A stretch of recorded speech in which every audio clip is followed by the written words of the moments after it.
buenas tardes. Vamos a presentar lo que es una demanda de divorcio necesario. Mi nombre es Miriam Gisela Montes de Becerril. La materia es de amparo directo y este trabajo es mi actividad expositiva. La demanda es un amparo directo en revisión con número 3419 del 2020. Tenemos que el señor ministro, ponente ministro Alfredo Gutiérrez Ortiz Mena, cotejo, secretaría de Sofía del Carmen Treviño Fernández, colaboradora Roxana Razo Curiel, en la Ciudad de México, la primera sala de la Suprema Corte de Justicia de la Nación, en sesión virtual correspondiente al 26 de enero del 2022. Emite lo siguiente. Por su parte, el señor opuso las exposiciones que consideró procedentes y reconvinió de la actora, entre otras, las siguientes precisiones: la disolución del vínculo matrimonial con fundamento en la causal prevista en las fracciones octava y doceava del artículo 261 del Código Familiar para el Estado de Michoacán. B. La guardia y custodia de su menor hijo, la pérdida de la patria potestad, pensión alimenticia y el pago de gastos y costos del juicio. Una vez agotadas todas las etapas procesales del juicio, dictó sentencia en la que se determinó lo siguiente. El resultado: resulta procedente la acción sobre el divorcio necesario y se decreta la disolución del vínculo matrimonial. Se condena al demandado al pago de la pensión compensatoria en favor de la actora. Se declara improcedente la indemnización compensatoria reclamada por la señora, equivalente al 50% del valor de los bienes adquiridos por el señor. No se decreta especial condena en costas. Recurso de apelación. En contra de la sentencia de la primera instancia, ambas partes impusieron recurso de apelación. La sala responsable dictó sentencia en la que confirmó la resolución impugnada. En lo que a este asunto concierne, sostuvo que no asiste razón a la recurrente de que tiene derecho a la indemnización de los bienes, puesto que aun cuando demostró que en el tiempo que estuvo vigente del vínculo matrimonial se dedicó al hogar y al cuidado de los hijos, no acreditó el requisito previsto en la fracción tercera del artículo 227 del Código Familiar de Michoacán. Consiste en que durante el matrimonio no haya adquirido bienes propios o, habiéndolos adquirido, sean notablemente menores a los del cónyuge. Al constatar en autos que es dueña de dos inmuebles de su exclusiva propiedad propietaria junto con el demandado de otro y titular del usufructo vitalicio de un diverso bien raíz que también comparte con el accionado, motivo por el cual confirmo en dicho aspecto el fallado apelado. La sentencia es mediante la cual se resuelve el amparo directo en revisión de la 3419-2020 interpuesto por la señora por su propio derecho en contra de la sentencia dictada el 2 de julio del 2020 por el segundo tribunal colegiado en materia civil del 11º circuito en el amparo directo del 41-2020. El problema jurídico que esta primera sala deberá resolver consiste en demandar si es correcta la interpretación del tribunal colegiado bajo el cual la expansión notoriamente de menores implica que la diferencia entre las masas patrimoniales de los cónyuges debe poder advertirse a simple vista del expediente para que sea procedente la compensación económica bajo la legislación del Estado de Michoacán. De considerarse adecuada esa interpretación, resuelve la posición viola el principio de la seguridad jurídica y el derecho de igualdad y no discriminación. Bueno, tenemos que los antecedentes del caso son que la señora y el señor contrajeron matrimonio en el 79 conforme a la legislación del Estado de Michoacán y procrearon 4 hijos que hoy ya son mayores de edad. Primera instancia, la señora demandó en la vía ordinaria familiar el divorcio necesario a la custodia de su hijo menor, pérdida de la patria potestad, alimentos provisionales y definitivos, indemnización del 50% de los bienes adquiridos durante el matrimonio y declaratoria del cónyuge culpable, así como el pago de gastos y cuotas del juicio. El juicio de amparo directo en contra de la sentencia de segunda instancia, la actora promovió juicio de amparo directo. El tribunal colegiado encargado de la resolución del juicio directo sentencia que en la que el amparo a la quejosa para efectos de que sea la sala responsable deje sin efectos la sentencia reclamada, dicte otra de la que, con base en el artículo 277 del Código Familiar para Michoacán, resuelva con plenitud de jurisdicción el porcentaje que a la quejosa corresponde, y ello impacta en la capacidad económica del tercero interesado, decidida otra vez sobre los alimentos y las cosas del juicio. Aquí vemos que que la quejosa está pidiendo el 50% de todos los bienes del quejoso, del demandado.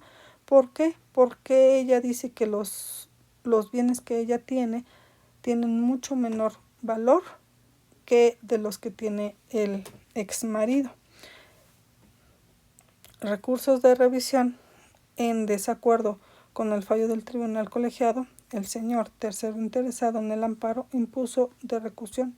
El presidente de esta Suprema Corte registró el asunto como amparo directo 3419-2020 y en el que el mismo acuerdo decreta desechamiento del recurso al estimar que el asunto no implica con el requisito de importancia y trascendencia. Recurso de reclamación en contra del acuerdo del desechamiento. Recomendó interpuso recurso de reclamación en sesión del 21 de abril del 2021. Los integrantes de la primera sala de este tribunal lo declararon fundado, por lo que se ordenó su admisión. La admisión en turno. Posteriormente, el presidente de la Suprema Corte ordenó admitir el recurso de revisión y lo turnó ministro Alfredo Gutiérrez Ortiz Mena para su resolución. Abocamiento. Finalmente, la ministra presenta la primera sala se abocó el consentimiento del asunto y envió los autos a la ponencia correspondiente. El desarrollo del caso ya lo vimos,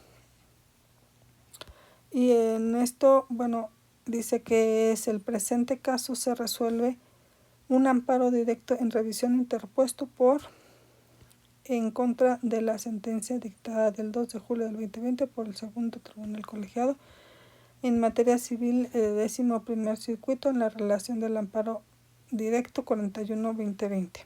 El problema jurídico que esta primera sala debe resolver se refiere a la interpretación de la expresión notariamente menores utilizada para el tribunal colegiado, el contexto establecida, y la cuestión radica en determinar si la diferencia entre las masas patrimoniales de los cónyuges debe ser evidente a simple vista del expediente para que sea procedente la compensación, y esta interpretación afecta a los principios de seguridad jurídica y el derecho de la igualdad y no discriminación. Como también da el juez una resolución a una situación derivada de un proceso judicial en el que, una vez agotadas todas las etapas procesales, el juez dictó una sentencia en que se determina la solución del vínculo matrimonial y resolvió diversas cuestiones económicas entre las partes. La sentencia se basó en los siguientes puntos clave: la procedencia del divorcio necesario, el pago de una pensión compensatoria, la improcedencia de la indemnización compensatoria solicitada por la actora y la no imposición de costas. Posteriormente, ambas partes interpusieron recurso de apelación, que fue resuelto por la sala responsable. Los argumentos en apoyo de la posición del caso: interpretación de la expresión notoriamente de menores. La interpretación adoptada por el tribunal colegiado, según la cual expresión notoriamente menores implica que la diferencia entre las masas patrimoniales de los cónyuges deben ser visible. A simple vista del expediente resulta restrictiva y excesivamente rígida. La ley no establece que la diferencia patrimonial debe ser claramente apreciable sin mayor análisis. Es fundamental reconocer que, y en el ámbito judicial, la evaluación de la disparidad patrimonial requiere un análisis integral de la cuya valoración de las pruebas y la circunstancia específica cada caso más allá de una apariencia superficial. El principio de la seguridad jurídica nos habla que la aplicación estricta de la interpretación que exige que la diferencia patrimonial sea a simple vista vulnerable al principio de la seguridad jurídica. Este principio implica que las personas deben conocer con claridad las consecuencias legales de sus actos y los parámetros de las normas que rigen su comportamiento. Una interpretación con límite y compensación económica a sus situaciones de diferencia patrimonial. Evidentemente, visible pone en peligro la seguridad jurídica, ya que se deja a la interpretación personal del juez la posibilidad de determinar que es notoriamente menor. Además, esta interpretación podría favorecer a quienes tienen una capacidad económica más visible o evidente, desprotegiendo a aquellos cuya disparidad patrimonial no sea fácilmente identificable en un expediente, pero que en la práctica su situación económica difiera considerablemente. El derecho de igualdad y no discriminación. Del derecho de igualdad no solo se refiere a la ausencia de la discriminación formal, sino también a la necesidad de tratar de manera equitativa a quienes se encuentran en circunstancias similares, e imponer una barrera que dependa de que la disparidad patrimonial sea notoriamente menor. Vulnera este principio al establecer un umbral que no refleja la verdadera situación económica de los cónyuges. La compensación económica como mecanismo de equidad. La compensación económica tiene el propósito de restablecer la equidad entre los cónyuges tras el divorcio. Limitar la procedencia de esta compensación a diferencia patrimonial. A simple vista podría excluir a aquellos que han sufrido un perjuicio económico, aunque su situación no sea inmediatamente obvia. La compensación económica debe entenderse como un mecanismo flexible que permita la evaluación de la desigualdad económica, sin que ésta dependa exclusivamente de la apreciación superficial del expediente, sino de un análisis profundo y detallado de las pruebas que demuestran la realidad disparidad económica. Los análisis de la sentencia de primera instancia. Procedencia al divorcio necesario. El juez dictó sentencia favorable al divorcio necesario, lo cual es procedente conforme al Código Familiar y las circunstancias del caso, considerando la causa invocada por la actora. El divorcio necesario como instituto jurídico tiene como propósito resolver situaciones donde el vínculo matrimonial ya se encuentra irremediablemente roto. En este caso, el juez aplicó correctamente el marco normativo para la disolución del matrimonio, por lo que la decisión fue acertada y a favor de una solución justa para ambas partes. La precisión compensatoria fue a favor de la actora. La sentencia contempla la condena del demandado al pago de una pensión compensatoria a favor de la actora, lo cual resulta adecuado de los términos de la legislación aplicable. Esta pensión busca compensar a la actora por el desequilibrio económico generado por el divorcio y, en su caso, la dependencia económica que pudiera haber existido durante el matrimonio. Al conceder la pensión, el juez asegura la protección del derecho de la actora a un sustento económico posterior a la disolución del vínculo, lo cual es conforme a la legislación familiar. También tenemos que, la opinión de la solución sobre la sentencia fue: desde una perspectiva jurídica, la sentencia dictada en la primera instancia parece ajustada a los principios del derecho familiar. La disolución del vínculo matrimonial está bien fundamentada y el otorgamiento de la pensión compensatoria es una medida que busca equilibrar la situación económica de los cónyuges postdivorcio, conforme a la estipulado por el marco legal. La improcedencia de la indemnización compensatoria también se presenta como una decisión razonable, ya que las pruebas no parecen haber demostrado una disparidad patrimonial que justifiquen la misma.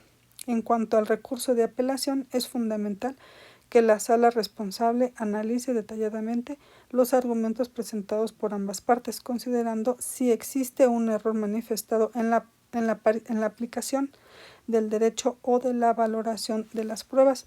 Si no se encuentra vicios en las sentencias de primera instancia, esta debe ser confirmada. El recurso de apelación interpuesto por ambas partes pone del manifiesto que no están conformes con la sentencia de primera instancia. No obstante, la sala responsable debe analizar si los fundamentos de la apelación son suficientes para modificar o revocar las decisiones tomadas por el juez de primera instancia.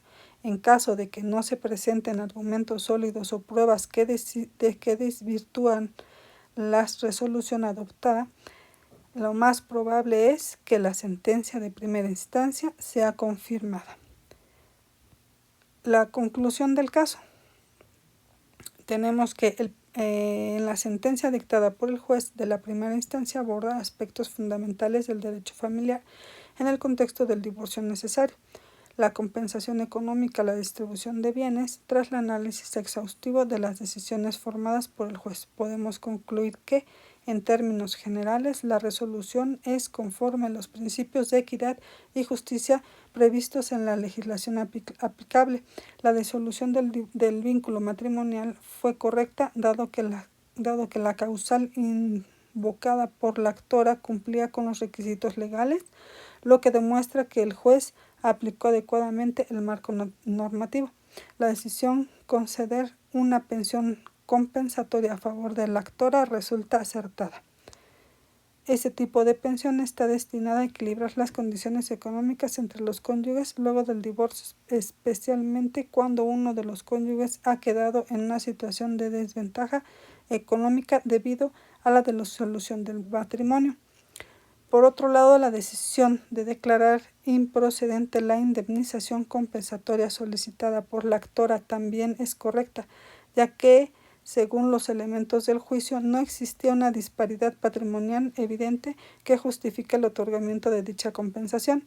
Ese análisis refleja un enfoque prudente y ajustado al derecho, lo que demuestra que el juez valoró adecuadamente las pruebas presentadas por ambas partes.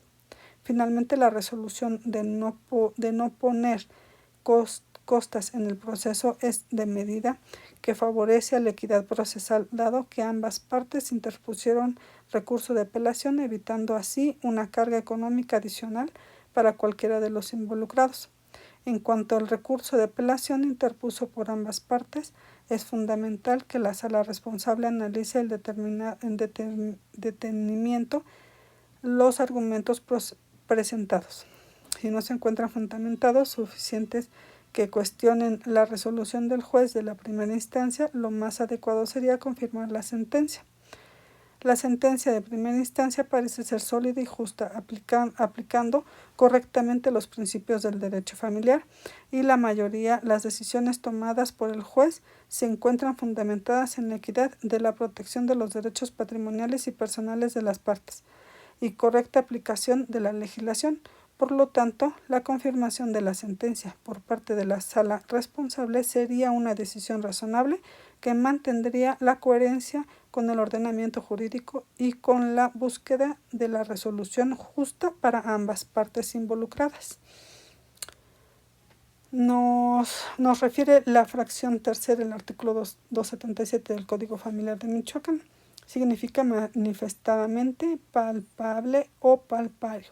Con base a esta definición, concluyo que para que sea procedente la indemnización de la proporción patrimonial tiene que ser clara y evidente a simple vista. Considero que si la diferencia no se manifiesta, sino que necesita mecanismos técnicos o científicos para determinarla, si no se actualiza esa obligación, dado en qué objeto la disposición es que los bienes adquiridos durante el matrimonio se distribuyen equitativamente y no proporcionar a las partes elementos para causar conflictos entre ellas.